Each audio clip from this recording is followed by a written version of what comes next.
Nós somos as alunas Isabelle e Natália, cursamos Engenharia de Agricultura e dentro do curso nós temos um fluxograma de disciplinas com as disciplinas obrigatórias e os pré-requisitos das disciplinas. E a gente vai estar falando um pouquinho sobre as atribuições da bioquímica no nosso curso e muitas vezes a gente acaba subestimando, mas ela está ligada diretamente às práticas profissionais. Porque ela contribui para a compreensão do metabolismo, nutrição, saúde dos peixes, a qualidade da água. Bom, e quais são as atribuições profissionais? O engenheiro de agricultura pode atuar no planejamento de cultivos, nutrição, sanidade de organismos aquáticos, além do controle da água e sustentabilidade. Agora vamos dar sequências às entrevistas. Nós estamos aqui com a professora Lilian, da disciplina de nutrição de organismos aquáticos, e nós vamos iniciar algumas perguntas. E primeiro a gente gostaria de saber um pouquinho sobre a sua formação, se você puder falar um pouquinho da sua área de nutrição de organismos aquáticos. Então eu sou a professora Lilian, né, uma das professoras da disciplina de nutrição de organismos aquáticos, aqui no campus Palotina. Eu sou formada em zootecnia, com doutorado na área, todas de nutrição de peixes, principalmente, né, entre os organismos aquáticos. A gente, na disciplina, um pouco que tem que englobar também camarões, né, a gente tenta deixar um pouco mais amplo, mas a minha formação é realmente na área de nutrição de peixes. Bom, e como a bioquímica se insere na disciplina de nutrição? Vocês sabem que quando vocês me contactaram, né, para estar aqui falando sobre isso, ontem à noite eu dei a aula de bioquímica e hoje eu dou aula de análise de alimentos, mas nesse semestre, mas em outro semestre eu dou aula de nutrição. E na verdade a bioquímica está totalmente inserida na nutrição de organismos aquáticos, tá? Ela está totalmente relacionada. A nutrição só a gente faz uma aplicação, né? Tem uma aplicação mais prática da bioquímica, daí a gente vê resultados diferentes enquanto na bioquímica vocês acabam estudando proteína separada de lipídio e de carboidrato. Na nutrição, o que a gente faz é que a gente tem que trabalhar os três juntos, porque às vezes um alimento vai ter os três nutrientes e aí a gente tem que entender como é que é a digestão deles separados e como é que eles vão depois ser absorvidos separadamente para o corpo usar. E aí como é que esse corpo usa? O carboidrato, ou lipídio, ou vitaminas, ou proteínas. E então é realmente aplicação até o final, tá? Só que cada espécie às vezes responde de uma forma diferente. E aí, enquanto na bioquímica vocês estudam sabendo que o carboidrato começa a ser digerido na boca, lá no peixe não vai acontecer isso, né? Porque ele não tem saliva, não tem isso. Aí em alguns animais terrestres acontece isso, em outros animais cão e gato mesmo, também não acontece essa digestão na boca. Então, a gente falando em nutrição animal, o que vocês veem como verdade na bioquímica, aí vocês têm que aplicar para cada espécie animal, mesmo dentro dos peixes, né? Peixe carnívoro vai ter uma bioquímica um pouquinho diferente dos peixes onívoros, dos herbívoros. Então, a gente acaba estudando muito mais bioquímica, aprofundando mais na bioquímica ainda dentro da nutrição. Quais que são os processos bioquímicos que envolvem na digestão e absorção de nutrientes em organismos aquáticos? Então, eu vou dar um exemplo aqui que eu acabei de falar, né? Da diferença de carnívoros para onívoros. Carnívoro, na natureza, peixes carnívoros, então salmão, peixe de água doce também, eles comem mais carne, eles são carnívoros. Então, eles têm uma boa digestão de proteína, mas de carboidrato não. Eles não comem muito carboidrato, né? Já que a alimentação deles é mais carnívora. Já os onívoros não. Eles digerem muito bem o carboidrato e também proteínas e também lipídios. E quando na bioquímica da digestão, por que os carnívoros não digerem bem carboidrato? Porque eles nem expressam, eles nem produzem a alfa-amilase pancreática em quantidade para fazer uma boa digestão dos carboidratos. Mas isso eles perderam na evolução da espécie porque eles não consumiam carboidrato. né? Hoje, quando a gente quer criar, e aí a gente traga para a aquicultura, né? Quando a gente quer criar peixe carnívoro com carboidrato, a gente não consegue, porque hoje eles tira eles do rio, né? E tá querendo colocar em tanque para criar. E daí tem que ter uma mudança no metabolismo deles, alguma coisa que mude e volte a ter a produção dessa enzima, que ela até tá no DNA deles. Só que por que ela não é expressa mais? Porque na alimentação deles natural não tinha o carboidrato. Então,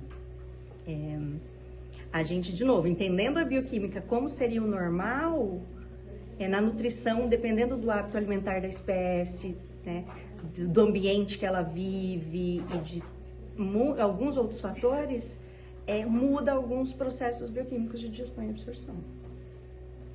A composição bioquímica dos alimentos influencia diretamente no desempenho dos organismos cultivados? Com certeza. Tá? Alimentos de origem animal, geralmente eles têm melhor disponibilidade de nutrientes, tá? Para os animais. Os de vegetal, por exemplo, eles têm o fósforo numa forma indisponível, geralmente, então os vegetais acabam tendo uma limitação de alguns minerais, e aí por isso que a gente tem que suplementar com vitamina e minerais os animais, porque se a gente dá uma dieta muito rica em vegetais, eles não aproveitam muitos minerais dos vegetais. Que mais? Não quer dizer que um alimento é rico em carboidrato, que o animal usa 100% daquele carboidrato. Aí a gente tem um termo que a gente chama nutrição de digestibilidade, que é de 100% do carboidrato, quanto realmente é absorvido e quanto não é. E nunca é 100%, às vezes 90%, 80%. E aí depende de quais carboidratos estão naquele alimento, de quais proteínas, porque eles podem se complexar. E é um pouco mais complicado, né? Porque aí quando a gente fala em proteína e carboidratos, eles se complexam muitas vezes, que vocês não veem na bioquímica, né? Eles estão sempre separados. E aí na nutrição a gente tem que trabalhar como que separa eles para o animal aproveitar melhor, como é que torna, às vezes, um processamento industrial. A pena, por exemplo, de aves. Abate muita ave aqui em Palotina, né? E sobra muita pena. O que eles começaram a fazer? Farinha de penas. Só que a pena, será que tem algum valor nutritivo? Ela como pena não, mas se você fizer um processamento enzimático com aquecimento e com calor, a gente consegue disponibilizar a proteína e o animal aproveitar, tá? Então, a nutrição faz isso. Busca formas de aproveitar melhor cada alimento, que às vezes não teria um valor nutritivo na sua forma natural também. Quais áreas da bioquímica ainda são pouco exploradas dentro da nutrição de organismos aquáticos e merecem mais atenção? Uma área que eu tô começando a trabalhar bastante agora, e está tendo uma demanda também da sociedade, é ver sobre os impactos ambientais de peixes nativos, inclusive, né? Como que talvez a indústria, o efluente que ela está jogando na água não tão bem tratado, ou a própria cidade está afetando os organismos aquáticos, tá? Então, a questão, como eles são bons modelos animais, essa parte de fazer estudos de quanto a poluição está afetando, depois a gente consegue, inclusive, usar isso como modelo para uma saúde humana também, tá? E outra coisa, eu acho que eu posso falar, é a área de aditivos para o bem-estar.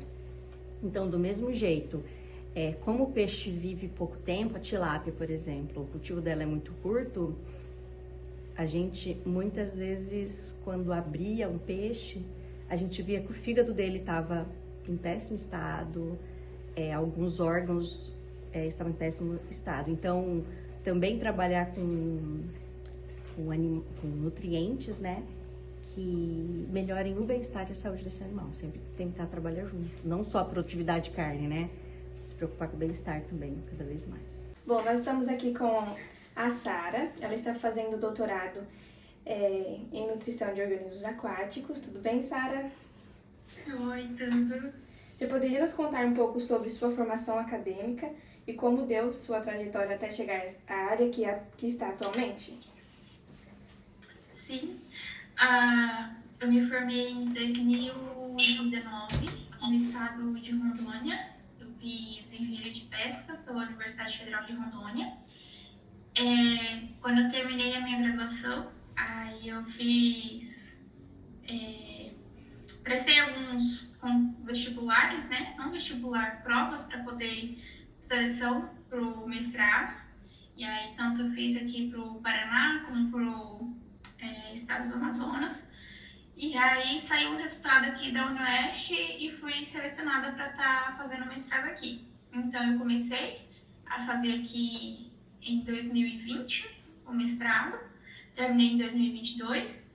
E aí no ano de 2022 também eu ingressei no doutorado aqui em Toledo, com o professor Rob Bombardelli. Ingressei em 2022 no doutorado, e aí no ano de 2024 fui para os Estados Unidos fazer uma parte do meu doutorado no Mississippi. Fiquei lá por 7 meses, retornei para o Brasil no final do ano passado e agora eu estou em Toledo para poder fazer a finalização do doutorado. E também durante esse meio tempo fiz experiência de trabalho de 2 meses na Cevale, trabalhando na parte de reprodução de peixes. Trabalhava no matrezeiro, na parte de seleção de reprodutores e incubação de ovos de tilápia. Como que os conhecimentos de bioquímica contribuem para o entendimento da nutrição de reprodutores? Essa parte de bioquímica, ela está diretamente ligada e é super importante, né, fundamental, para que a gente tenha um entendimento de como os nutrientes são utilizados no organismo, na parte da nutrição, principalmente na parte que eu estudo, né, que seria a importância dos nutrientes, de aditivos, por exemplo, para a reprodução, para a melhoria da prole. Então, a bioquímica ela pode ajudar a gente a tentar entender. Eu não digo entender completamente, porque a gente está estudando para poder fazer esse entendimento, né? Ter esse entendimento, mas seria aí nessa parte de ter, por exemplo, a síntese dos nutrientes, o processo dos metabólicos, ajudaria na síntese hormonal, no metabolismo lipídico, como também nos compostos, na formação de compostos como os ácidos graxos, que eles afetam diretamente a qualidade reprodutiva e a qualidade dos gametas. Poderia compartilhar um exemplo em que os conhecimentos bioquímicos foram essenciais para resolver um desafio nutricional ligado à reprodução? A gente já teve casos que, por exemplo, os reprodutores eles apresentam uma baixa fertilidade ou então o desenvolvimento embrionário ele é mais comprometido. Principalmente porque quando a gente tem ali o momento de coleta de ovos e a incubação, até o momento da eclosão desses ovos, tem bastante perca. Então, normalmente isso vem, a gente fala da mãe, a genética da mãe para o filho, né? Então, a gente fez análises e acaba mostrando que esses ovos, no caso as proles, elas têm uma deficiência, por exemplo, de ácido graxo. Principalmente quando a gente fala de reprodução, tem ali o EPO e o PH. Então, ideal para a viabilidade do ovo, porque, como eu disse lá no começo, né, o ovo é praticamente lipídio. Então, esses dois, eles, quando apresentam deficiência, podem apresentar mais facilidade em morte após a eclosão, os ovos, as larvas não serem tão resistentes. Então, com isso, a gente busca reformular e tentar aumentar esses níveis de alguns pontos específicos para estar aumentando os índices reprodutivos.